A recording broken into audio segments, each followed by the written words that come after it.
Hello students, welcome back to our channel general studies with Anup K Verma. हम कर रहे हैं प्रीवियस ईयर क्वेश्चन की सीरीज़ को, और ये जो हमारा सब्जेक्ट है ये है इंडियन पॉलिटी। और इंडियन पॉलिटी के दो पार्ट्स ऑलरेडी मैं अपलोड कर चुका हूँ, जिसके अंदर हमने यूपीएससी एंड यूपीपीएससी के कुछ क्वेश्चंस को किया था, और this is the part 3 of this particular series.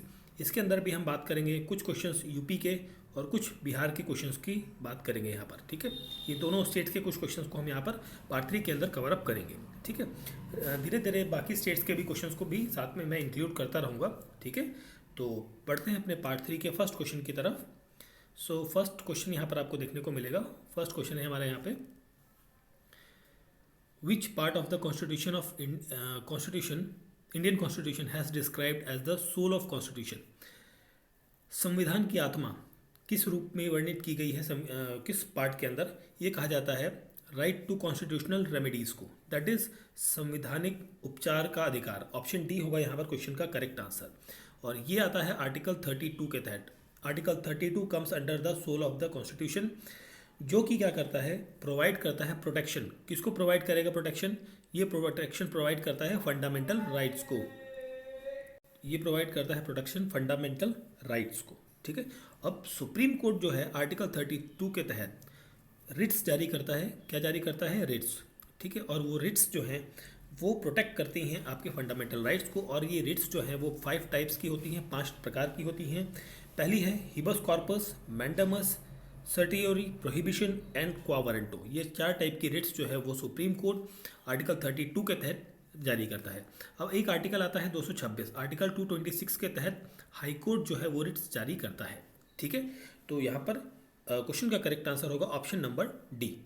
ठीक है, चलिए आगे बढ़ते हैं हम अगले क्वेश्चन की तरफ। सो हमारा नेक्स्ट क्वेश्चन है यहाँ पर, विच one of the following feature of Indian constitution, which one of the following feature of citizenship in India is correct. ठीक है, सिटीजनशिप के बारे में पूछा गया है और भारत के संदर्भ में कौन सा कथन यहाँ पर सही है। तो यहाँ पर जो है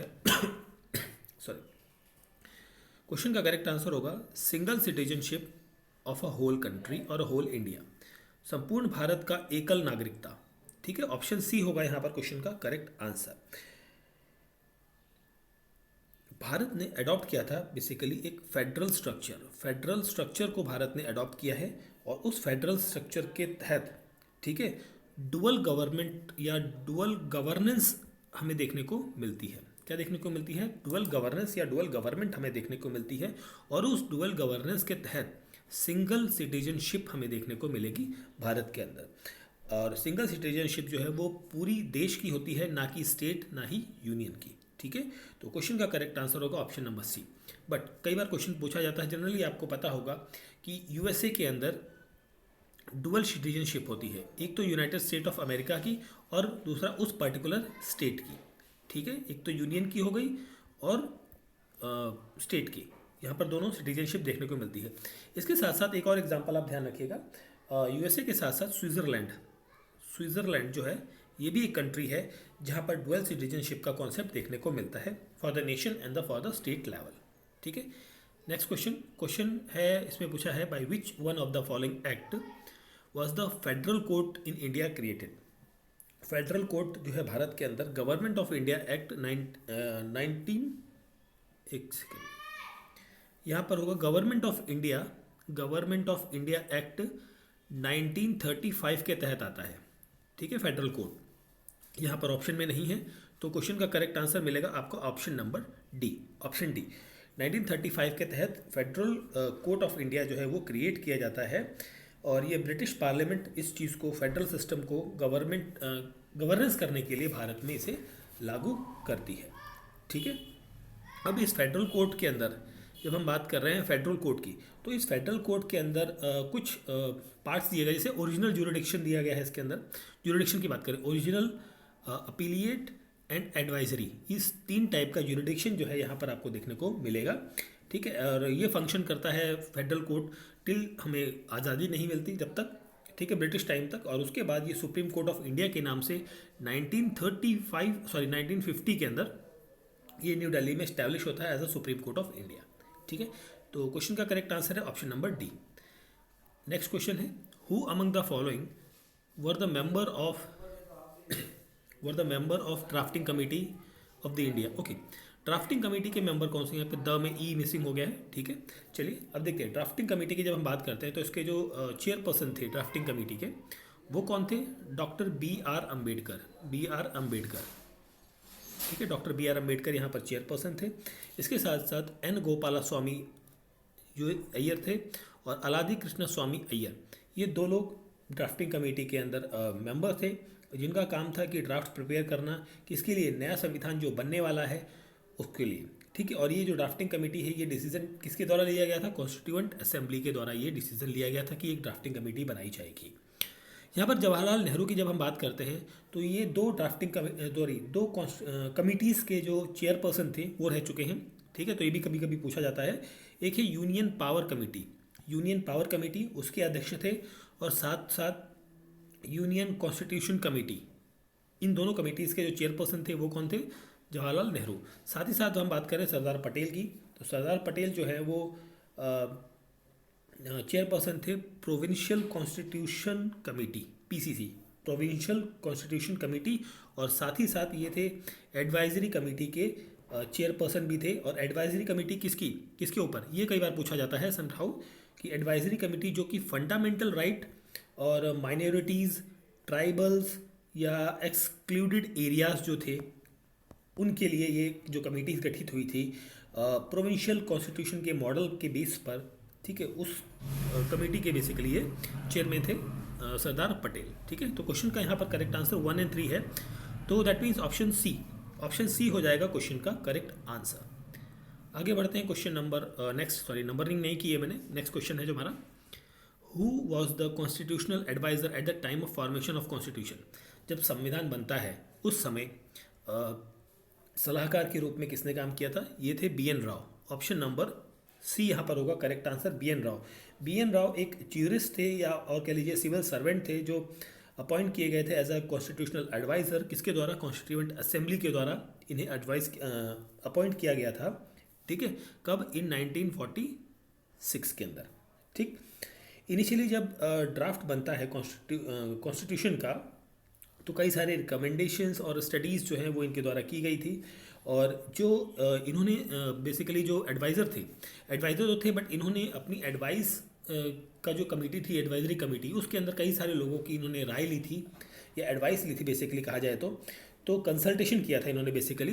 तो एक नाम आता है यहाँ पर उस कमेटी के अंदर जो लोग थे वो था आइवरी जैनिंग, ठीक है। एक तो ये नाम आता है, और अलादी कृष्ण स्वामी अय्यर यहाँ पर थे, और के एम मुंशी, इन सभी के ओपिनियंस जो है यहाँ पर लिए गए थे। और बाद में बी एन राव जो है ये नियुक्त होते हैं एज अ जज, बिकॉज ये लॉयर थे, तो यहाँ पर ये बाद में जज बनते हैं। कहाँ पर जज बनते हैं? International court of justice Hague के अंदर, ठीक है। नीदरलैंड हेग के अंदर इंटरनेशनल कोर्ट ऑफ जस्टिस है, वहाँ पर जज का पदभार भी इन्हें अपॉइंट किया जाता है, ठीक है। तो क्वेश्चन का करेक्ट आंसर है option number C. First day session of Indian national constituent assembly was chair. पहला दिन जो है कॉन्स्टिट्यूएंट असेंबली का चेयरपर्सन कौन थे वहाँ पर? वो थे डॉक्टर सच्चिदानंद सिन्हा। ऑप्शन नंबर बी होगा क्वेश्चन का करेक्ट आंसर। ये कॉन्स्टिट्यूएंट असेंबली जब बनी थी, और कब थे ये? बेसिकली पहली इसकी मीटिंग थी 9 दिसंबर 1946 को। इस डेट में यहाँ पर चेयरपर्सन थे सच्चिदानंद सिन्हा। आफ्टर 2 डेज, 2 दिनों के बाद यहाँ पर इलेक्शन होता है, और यहाँ पर बेसिकली टेम्परेरी, बेसिकली अब ये भी कई बार पूछा जाता है टेम्परेरी प्रेसिडेंट कौन थे, तो इनका नाम टेम्परेरी के बेसिस पे आता है। डॉक्टर राजेंद्र प्रसाद 11 दिसंबर 1946 को ये परमानेंट चेयरपर्सन चुने जाते हैं इस कॉन्स्टिट्यूएंट असेंबली के, ठीक है। और बाद में इंडिपेंडेंट इंडिया के बाद फर्स्ट प्रेसिडेंट ऑफ इंडिया भी डॉक्टर राजेंद्र प्रसाद रहते हैं यहाँ पर, ठीक है। तो ऑप्शन बी होगा यहाँ पर क्वेश्चन का correct answer. Indian political system which is supreme? इस भारतीय राजनीतिक व्यवस्था में सुप्रीम कौन है, सर्वोच्च कौन है? तो सर्वोच्च है कॉन्स्टिट्यूशन। ऑप्शन नंबर बी होगा संविधान, ठीक है। संविधान के तहत ही सुप्रीम कोर्ट भी चलता है, पार्लियामेंट भी चलती है, बाकी सारी चीज़ें जो है वो संविधान के तहत ही चलती है। और संविधान को बनाने के लिए ड्राफ्टिंग कमेटी, जैसे भी हम कई सारे क्वेश्चंस में देख चुके हैं, बी आर अम्बेडकर की अध्यक्षता में ड्राफ्टिंग कमेटी बनाई गई थी। और कॉन्स्टिट्यूशन बनने में कई बार कुछ एग्जाम में पूछ लिया जाता है कि कितना टाइम लगा है, बट हाँ somehow group C group D के एग्जाम्स पे कभी कभी पूछ लेता है, बट इन जनरली नहीं आता है ये। तो टाइम भी आपको ध्यान रखना है, 2 साल 2 years 11 month, sorry this is 11 month and 17 days, इतना टाइम यहाँ पर कॉन्स्टिट्यूशन बनने में लगा था। और ये बनकर तैयार होता है 26 नवंबर को 1949 को, और इनेक्ट होता है 26 जनवरी को 1950 में। ठीक है, तो ये चीज़ें थी हमारी यहाँ पर। तो क्वेश्चन का correct answer option number B रहेगा। Which part of our constitution envisages the 3 tier system of the panchayat. Okay, हमारे संविधान में किस भाग में पंचायतों की त्रिस्तरीय प्रणाली की परिकल्पना की गई है? तो यह पार्ट है पार्ट 9। ठीक है, अब पार्ट 9 के साथ साथ आपको क्या ध्यान रखना है, 73rd अमेंडमेंट एक्ट आता है जो कि 1992 में आता है। इसके तहत पार्ट 9 ऐड ऑन किया जाता है और पंचायत जो है वो ऐड की जाती है एज अ 11th शेड्यूल में इसे ऐड ऑन किया जाता है। और इसके अंदर 29 सब्जेक्ट्स जो हैं जिस पर पंचायतें कानून वगैरह बना सकती हैं, जिस पर काम करती हैं बेसिकली। और जो संविधान है उसके अंदर जो आर्टिकल्स हैं रिलेटेड टू द पंचायत वो है 243, और उसका पर्टिकुलर पार्ट की मैं बात करूँ तो 243A से लेकर O तक जो भी आर्टिकल्स हैं वो बात करते हैं आपके पंचायत से रिलेटेड थिंग्स के बारे में। ठीक है, पंचायती राज सिस्टम जो है वो प्रीव्यू ऑफ जुडिशियल का हिस्सा बन जाता है यहाँ पर। ठीक है, तो ये चीज़ें रहती हैं। अब यहाँ पर कुछ प्रोविजंस जो है पंचायती राज के अंदर कंपलसरी प्रोविजंस भी ऐड किए गए और कुछ वॉलेंट्री भी यहाँ पर ऐड किए गए हैं। ठीक है, तो क्वेश्चन का correct answer option number A रहेगा। Which one of the following is not correctly matched? Not correctly match आपको बताना है। Okay, article 39A equal justice and free legal aid, ये तो आपका करेक्ट है। नॉट करेक्टली आपको बताना है, उसे ढूंढेंगे हम। ऑर्गेनाइजेशन ऑफ विलेज पंचायत, ये भी आपका क्या है, करेक्ट है, आर्टिकल 40 है। यूनिफॉर्म सिविल कोड, ये भी करेक्ट है। अब देखिए यूनिफॉर्म सिविल कोड की जब हम बात करते हैं तो आज़ाद भारत के अंदर सबसे पहले यूसीसी लागू करने वाला जो राज्य है वो कौन सा है, उत्तराखंड है। बट अगर ये पूछा जाए कि प्री इंडिपेंडेंस, आज़ादी से पहले यूसीसी लागू करने वाला कोई राज्य था तो वो था गोवा। ठीक है, ये चीज़ ध्यान रखनी है। Article 48 separation of jurisdiction from the executive, ये नहीं है। आर्टिकल 48 बात करता है किसके, आंसर आपका ऑप्शन डी होगा करेक्ट आंसर। 48 जो है वो बात करता है किसके बारे में, ये डायरेक्ट करता है राज्य को कि वो कानून बना सकती है किस चीज़ को लेकर, बैन करने के लिए कि एनिमल स्लैटरिंग, एनिमल जो मवेशी हैं, जानवर हैं या काउस हैं, बेसिकली काउस और जो उनके बच्चे बछड़े वगैरह होते हैं उनको मारने के खिलाफ जो मीट खाया जाता है बेसिकली, उसको काउ स्लैटरिंग के अगेंस्ट जो लॉ बनाने का जो प्रोविज़न है वो आर्टिकल 48 के तहत मेंशन किया गया है। ऑप्शन डी करेक्ट आंसर यहाँ रहेगा। Who oblique which of the following competent to prescribe condition for acquisition of citizen, तो ये चीज़ें प्रिस्क्राइब की गई हैं through the parliament that is संसद, और संसद में थ्रू द कॉन्स्टिट्यूशन। और ये आर्टिकल 11 ऑफ द कॉन्स्टिट्यूशन जो है वो पार्लियामेंट को ये अधिकार देता है कि वो एक्विजिशन या टर्मिनेशन ऑफ सिटीजन्स इन चीज़ों को लेकर लॉ बना सकता है। ठीक है, तो ऑप्शन डी होगा यहाँ पर क्वेश्चन का correct answer. Which act for the first time made it possible for Indians to take some share in the administration of their country? किस अधिनियम ने पहली बार भारतीयों के लिए अपने देश के शासन में कुछ हिस्सा लेना संभव बनाया? तो ये जो एक्ट था ये था 1861 का एक्ट, भारतीय इंडियन काउंसिल एक्ट ऑफ 1861, भारतीय परिषद अधिनियम 1861। ये एक इम्पॉर्टेंट माइलस्टोन था इंडियन हिस्ट्री के अंदर टुवर्ड्स द सेल्फ गवर्नेंस। यहाँ पर पहली बार भारतीयों का एक रिप्रेजेंटेशन जो है वो एडमिनिस्ट्रेशन के अंदर, देश के एडमिनिस्ट्रेशन के अंदर देने की बात कही गई थी as a non official member. ठीक है, NOM, नॉन ऑफिशियल मेंबर यहाँ पर ऐसा अपॉइंट किए गए थे भारतीय लोग। ठीक है, तो ऑप्शन डी होगा यहाँ पर क्वेश्चन का करेक्ट आंसर। विच पार्ट और chapter of the Indian Constitution deal with the legislative relation between the union and the state? ठीक है, भारतीय संविधान का कौन सा भाग अध्याय संघ और राज्य के बीच में विधायी संबंध से संबंधित है। ठीक है, so this is related with the India, basically क्या कहा जाता है, यूनियन ऑफ स्टेट्स कहा जाता है। और यहाँ पर सेंटर स्टेट रिलेशन जो है वो मेंशन है पार्ट 11 में, पार्ट 11 के चैप्टर 1 में, पार्ट 11 चैप्टर 1, ऑप्शन ए यहाँ पर होगा क्वेश्चन का करेक्ट आंसर। और यहाँ पर जो आर्टिकल्स की जगह जो हम बात करें तो आर्टिकल 245 टू 254, ये आर्टिकल्स जो है ये बात करते हैं सेंटर स्टेट की रिलेशनशिप के बारे में। यहाँ पर लेजिस्लेटिव पावर्स जो हैं वो यूनियन और स्टेट के बीच में डिवाइडेड है। ठीक है, with respect to their territory और सब्जेक्ट ऑफ मैटर्स को कंसिडर करते हुए। ठीक है, नेक्स्ट क्वेश्चन है हमारा यहाँ पर, in which of the following case supreme court held preamble form part of the constitution. अब देखिए, प्रीएम्बल जो है पार्ट ऑफ द कॉन्स्टिट्यूशन किस में बनता है, तो सबसे पहले हम वन बाय वन सारे केसेस के बारे में बात कर लेते हैं, कौन सा केस किस चीज़ से रिलेटेड है। तो union of India and doctor Kohli, ये केस जो है ये रिलेटेड है प्रमोशन एंड सीनियोरिटीज़ को लेकर, promotion and seniorities in the government services, government employees के लिए प्रमोशन और सीनियोरिटीज़ को लेकर ये पर्टिकुलर केस रिलेटेड है। Banarasi Das versus state of Uttar Pradesh, this case is related with the land acquisition, land acquisition. ठीक है, की जो प्रक्रिया है, मतलब जो गवर्नमेंट जैसे प्रोजेक्ट्स लगाती है, रोड बना रही है, हाईवे बना रही है, तो उसके लिए जो लैंड एक्वायर करती है, तो उस एक्विजिशन के रिलेटेड ये केस आपका देखने को मिलता है। Bommai versus union of India, ये केस आपका रिलेटेड है basically dismissal of state government. ठीक है, अंडर आर्टिकल 356 के तहत। ठीक है, और साथ साथ यही केस आपका कहता है कि जो प्रीएम्बल है this is a part of the constitution. ठीक है, प्रीएम्बल जो है पार्ट है कॉन्स्टिट्यूशन का। तो क्वेश्चन का करेक्ट आंसर तो आपको मिल गया ऑप्शन नंबर सी। यहाँ पर मलक सिंह और स्टेट ऑफ पंजाब का जो केस है ये है transfer of land and validity of certain laws जो स्टेट के अंदर बने हैं उनसे रिलेटेड आपका ये केस देखने को मिलता है। Next question, which one of the following act leads to the separation of Burma from India. Okay, तो ये होता है गवर्नमेंट ऑफ इंडिया एक्ट 1935 के तहत। ऑप्शन नंबर सी होगा क्वेश्चन का करेक्ट आंसर। निम्नलिखित में से किस अधिनियम ने बर्मा को भारत से अलग कर दिया था 1935 का जो गवर्नमेंट ऑफ इंडिया एक्ट था उसके तहत।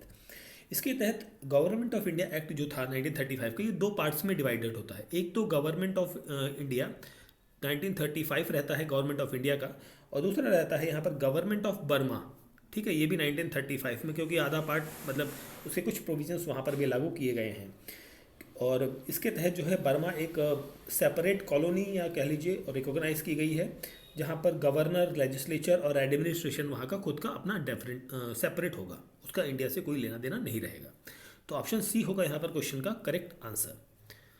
Who among the following did advise that Indian national Congress should be disband as a political party after the independence of India.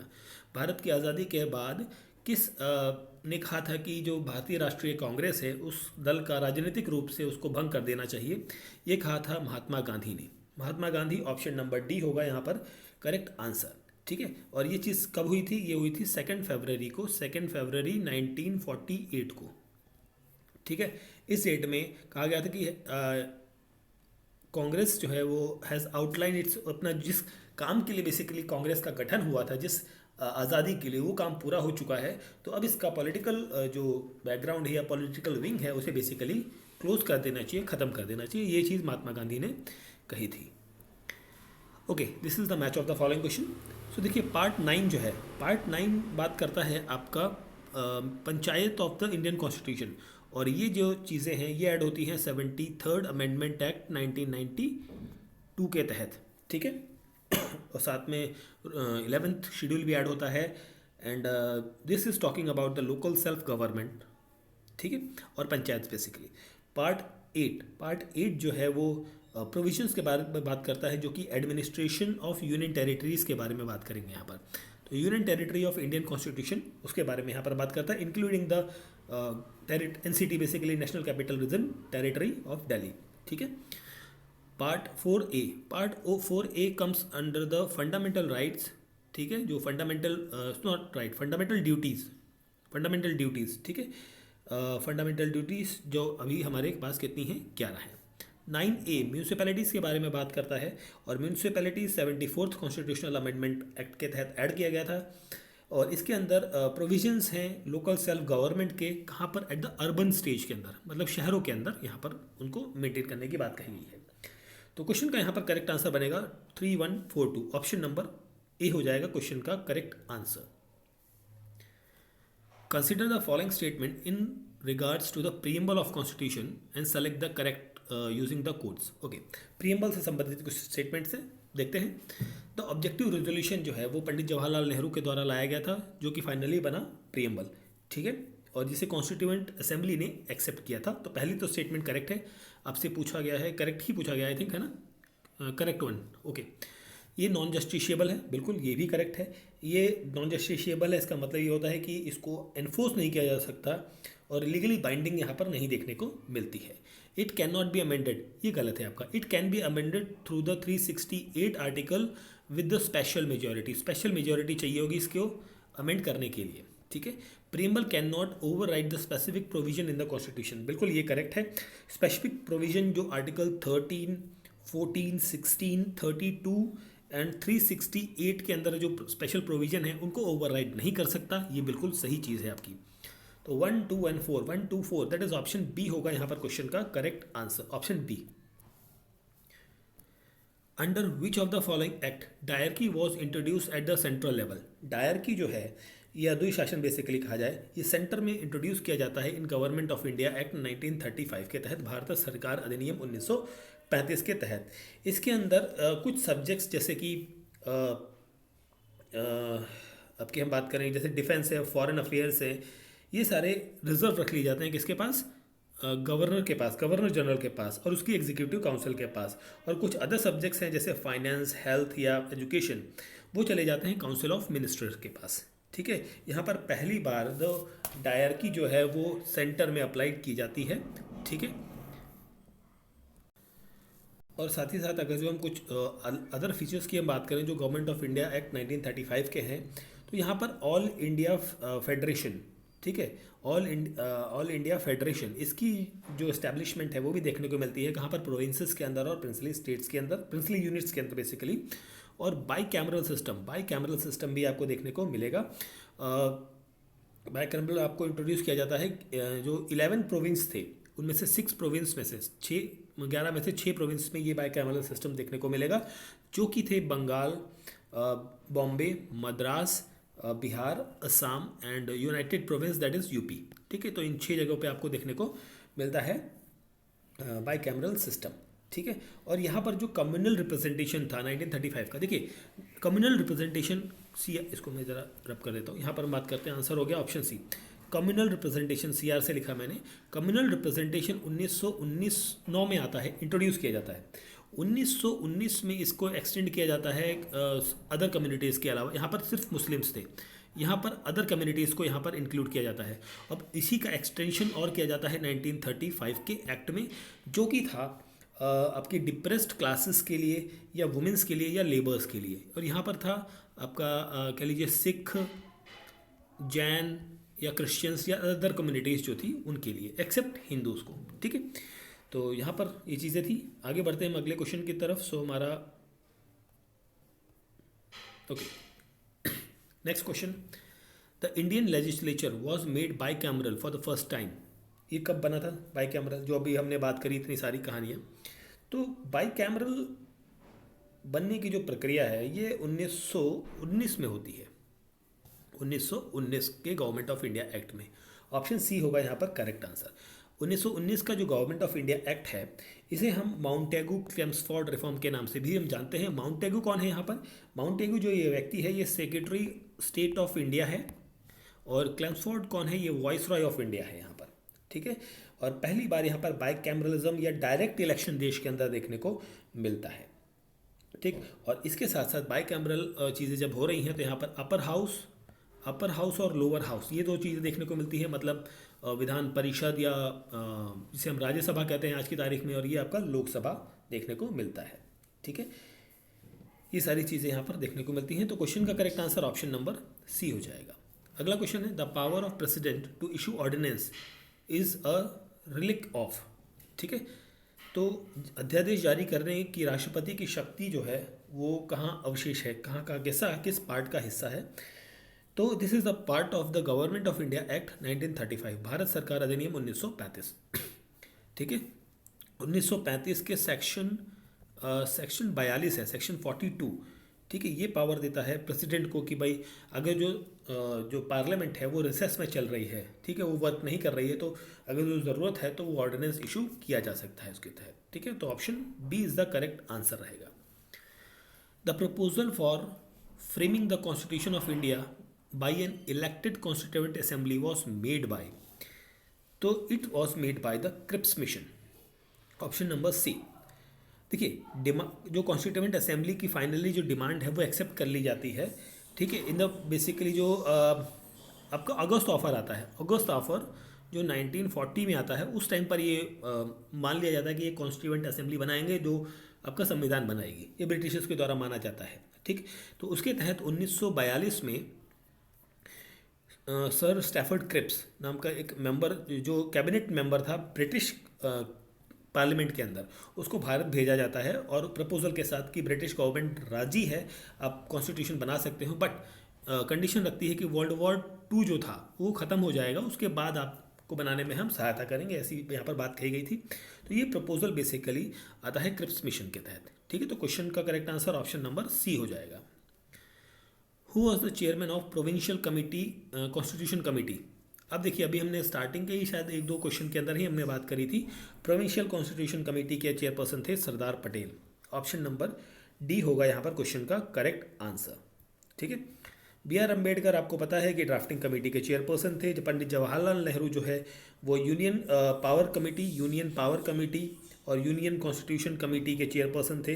Rajendra Prasad ji जो थे वो किसी कमेटी के चेयरपर्सन नहीं थे, but president of constituent assembly रहे हैं। और साथ में दो, देखिए ये मेजर कमेटी के, एक माइनर, देखिए 2 टाइप की कमेटी थी, एक मेजर कमेटी थी और एक माइनर कमेटी, माइनर 2 टाइप की कमेटीज़ हुआ करती थी। तो these are the major committee, but doctor Rajendra Prasad 2 minor committees के चेयरपर्सन थे, और वो 2 माइनर कमेटी थी आपकी, एक थी rule of procedure committee, rule of procedure committee, और दूसरी थी स्टीयरिंग कमेटी।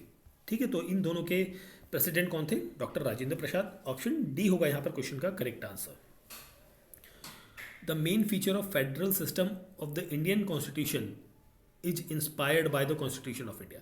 देखिए, कॉन्स्टिट्यूशन का जो बहुत सारे हिस्से हमने बहुत सारी कंट्रीज से लिया है, एरिया से लिया है। मोस्टली हम बात करें तो 1935 के गवर्नमेंट ऑफ इंडिया एक्ट से हमने बोरो की हैं, चीज़ें ली हैं। उसके साथ साथ US, Israel, Britain, Canada, Australia, Germany, Russia, France, south Africa and साथ में हम जापान और कुछ और अदर कंट्रीज से भी हमने बहुत सारी चीज़ें यहाँ पर की है। Reflected in the DPSP, fundamental rights and fundamental duties, option C होगा यहाँ पर क्वेश्चन का करेक्ट आंसर।